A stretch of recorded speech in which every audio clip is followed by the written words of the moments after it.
certainly seems like the disciples are in trouble. But you know what? We are too. As a church, we are too. But there's good news at the end of the story. This Gospel of Mark is written around the year between around 70, 75. And it is written in Rome. Now, what's going on in Rome at this time? The church is being persecuted. So you have this gospel story about the church, symbolized in this boat. We used to call it the bark of Peter. This boat that is in danger of sinking, and the apostles, the disciples, they're all frightened. It looks like they are going to drown. And this gospel then is designed to tell them things are rough, things look bleak, but Jesus is in control. And when the disciples of Jesus in Rome would read this, they would have recollection back to the book of Genesis, where Jesus here symbolizes God at the beginning of creation, and he separates the sea and the dry land. He has command over nature itself. But for the Jews, the sea also was very frightening for them. It was for them a symbol of terror, because it reminded them of evil, that the sea could destroy them. So it's evil, it's chaotic, it's dangerous. And so we have this story of Jesus then. This is God, a nature miracle. He has control over the waters, and he has control over sin. He has control over death. So you can see why the early Christians, those in Rome, would love to hear this story. And we should love to hear this story too, because we are going through a tumultuous time in this country and a tumultuous time in our church. Not that this is unique. Throughout the 2,000 years of church history, there have been many tumultuous times. But just so happens, we're living in this tumultuous time. There is a bill coming up before the Senate this week. This bill is extremely dangerous. It's called the Equality Act. And I think it might be voted on as early as Tuesday. Let me tell you what this bill contains and how dangerous it is for the church, for us, and even for America. You know, you have some people going around saying, church should not get involved in politics. Well, how about when politics gets involved in the church? And if the church doesn't get involved in politics, the church is putting the immortal souls of her people in danger. And in this case, America itself will be in danger. So the church has an obligation to respond. So we're going to respond this morning and hope that you'll be able to take my advice and do what I'm going to ask you to do. Let me tell you about the Equality Act. First thing in this Equality Act is that it would be very detrimental to our Catholic schools and to our Catholic organizations. What do I mean by that? We have certain standards, moral standards, that we live by as Catholic Christians. This Equality Act would say that even those people who are living lives contrary to our moral beliefs they would be entitled to remain teaching in a Catholic school. And they would even have the right to promote those beliefs. And so, suppose we have people there that are cohabiting, people who are promoting same-sex marriage, people who say that they are transgendered. You know as well as I do, a teacher does not just convey information.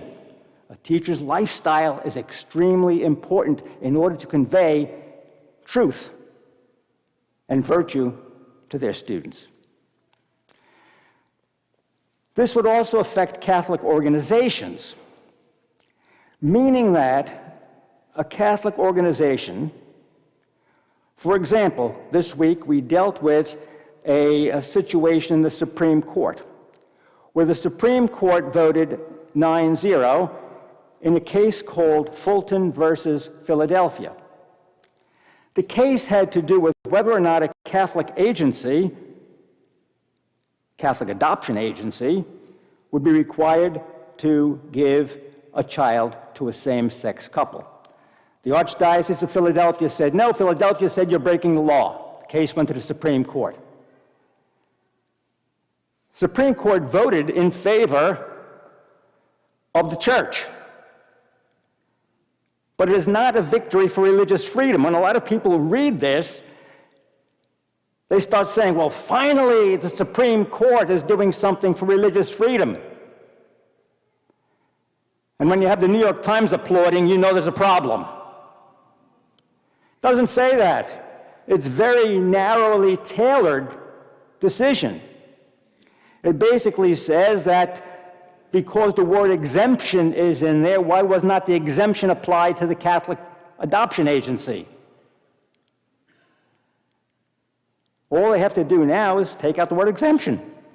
And we're back to ground zero. It starts all over again.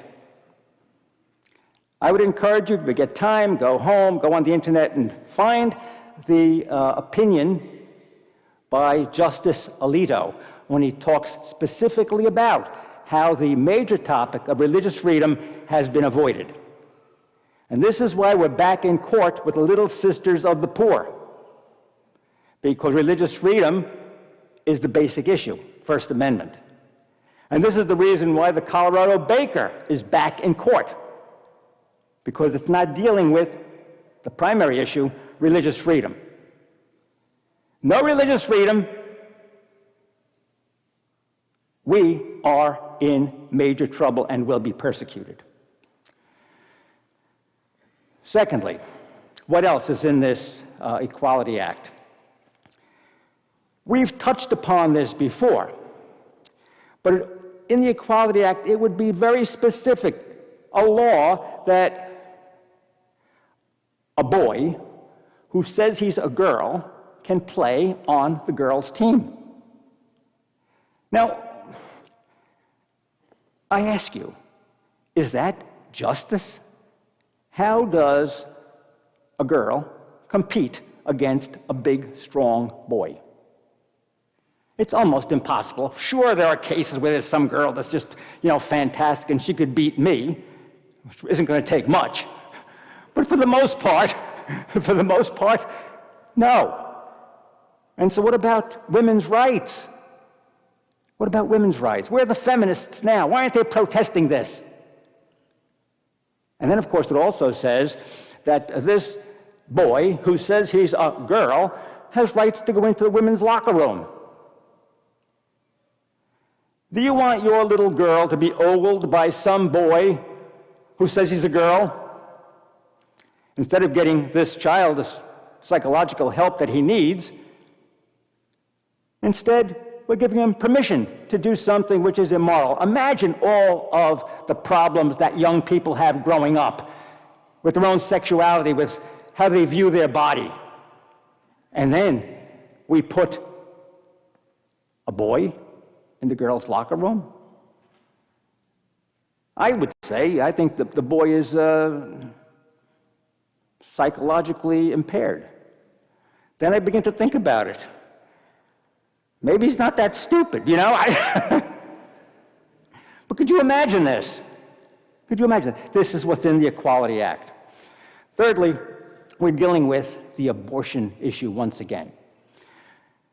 The abortion issue is at this point a Supreme Court decision in Roe v. Wade. Equality Act would make abortion the law of the land. The law of the land. And therefore, any prohibitions against abortion would be lifted. We can see the beginnings of this now when the present administration is once again funding Planned Parenthood and is lifting the restrictions on promoting foreign abortions that we've always prohibited using federal funds, which is contained in the Hyde Amendment, which has been with us since 1978.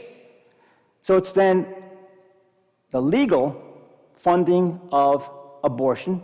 It's doing away with the Hyde Amendment, and it's making abortion the law of the land, not just available, but a right.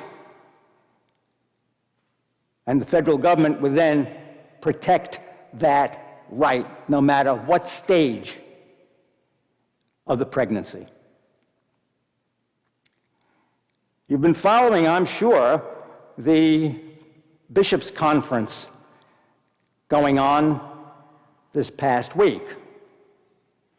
Some of you have already been asking me, what do you think about what the bishops did?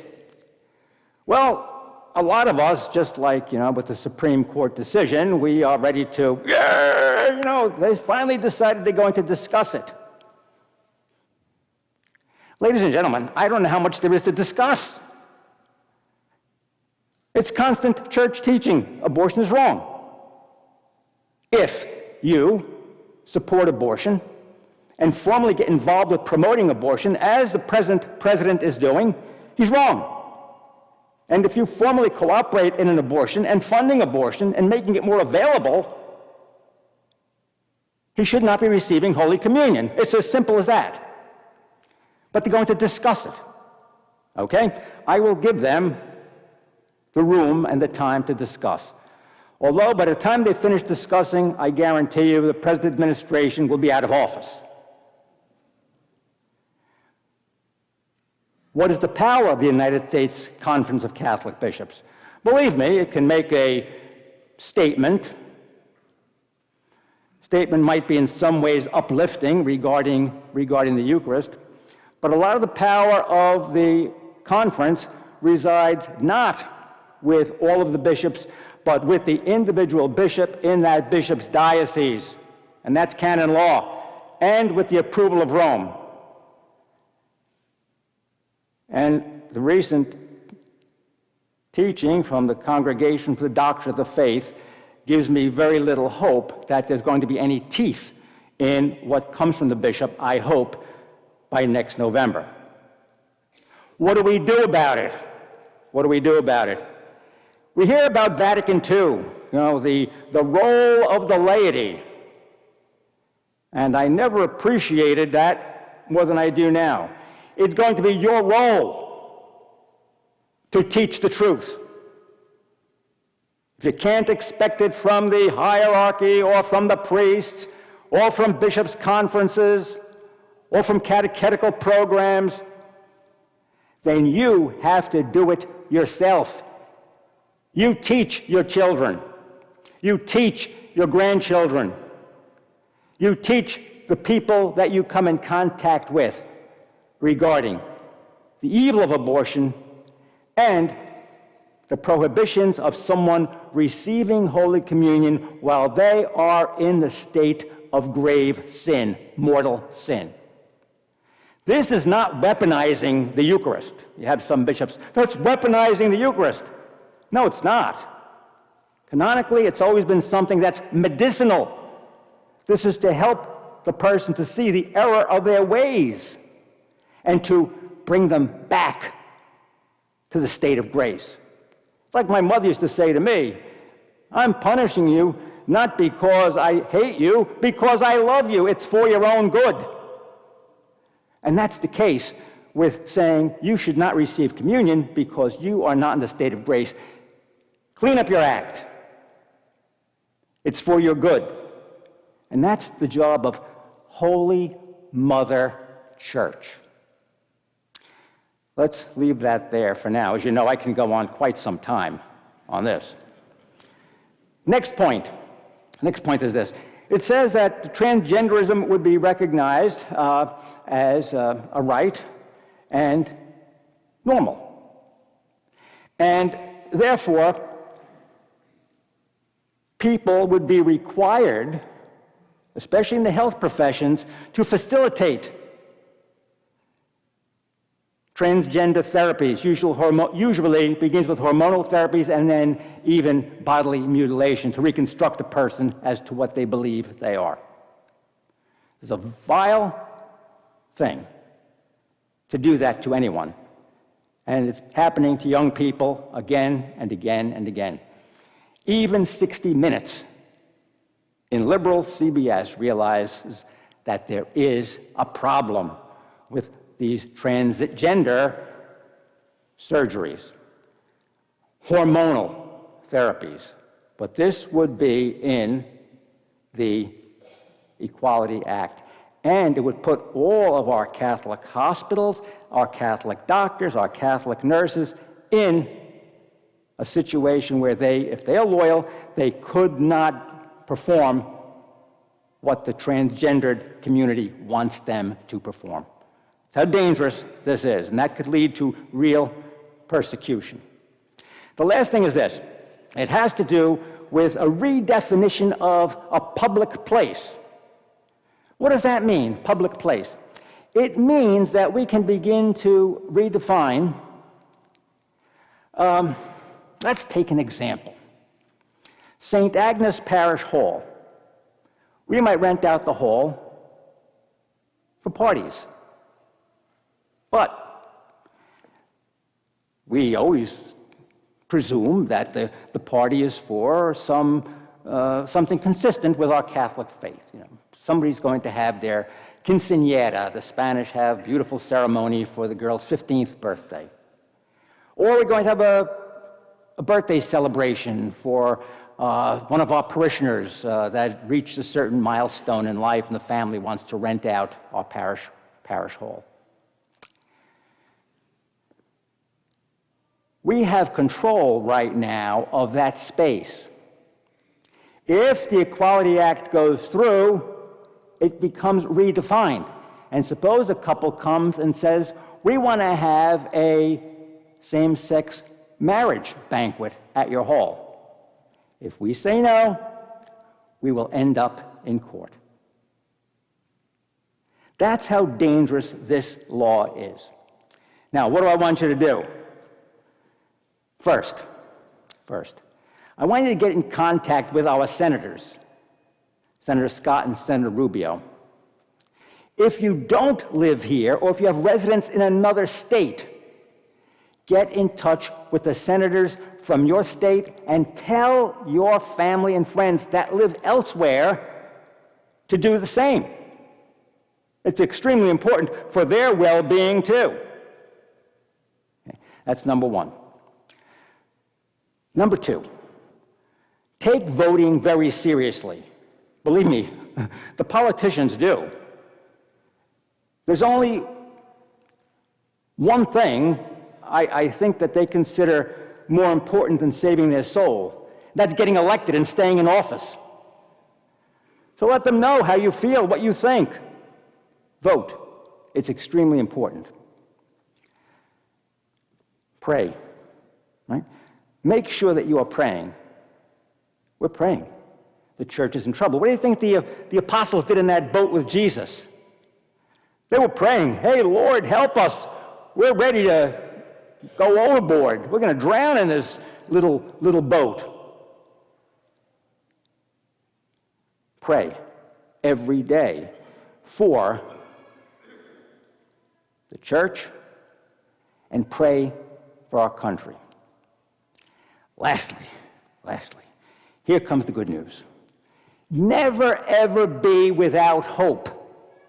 That's what the devil wants. Everything is hopeless. That's what the enemy wants. Just go along, go with the flow. We always have hope. Why?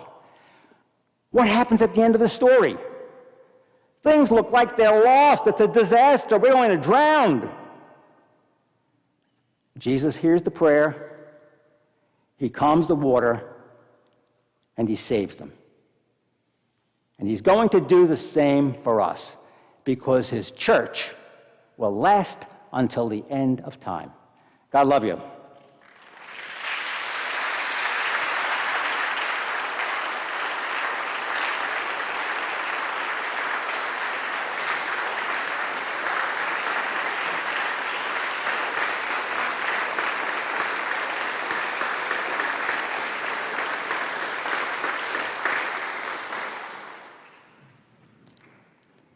You're very good people. Pray for me.